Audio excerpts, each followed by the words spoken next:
Bienvenidos a tu canal Repara tu Aire. El día de hoy estaremos explicando cuándo es el momento de instalar un Start Kit. Puede que tengas un aire acondicionado split que al prender por control remoto se encienda la unidad interior y al poco tiempo el relé de la tarjeta electrónica envía la señal a la unidad exterior, pero solo arranca el ventilador mientras que el compresor intenta arrancar pero no puede.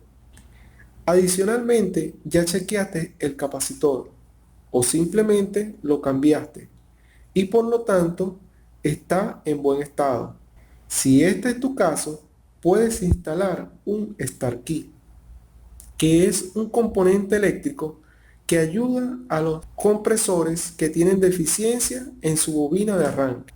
Ahora vamos a pasar a instalar este Start Kit en esta unidad exterior. Para ello, lo primero que debemos hacer es quitar la tapa superior.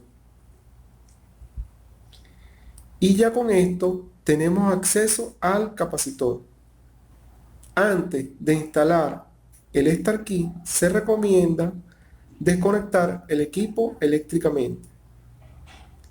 La instalación de este Start Kit es muy sencilla.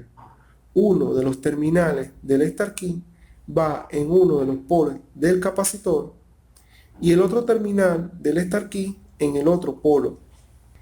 Y ya con esto queda instalado el Start Kit. Luego ya se puede encender el equipo y existe una gran posibilidad de que el compresor arranque con la ayuda que le proporciona el Start Kit. Pero en caso de no arrancar, quiere decir que tenemos el compresor dañado, bien sea porque se encuentra trabado por un desgaste mecánico o que tiene la bobina dañada. También existe la posibilidad de que tu compresor tenga instalado un capacitor de 3 polos. En ese caso, se conecta uno de los terminales del Start Kit al común del capacitor y el otro terminal se conecta donde aparece abreviado hermético o compresor.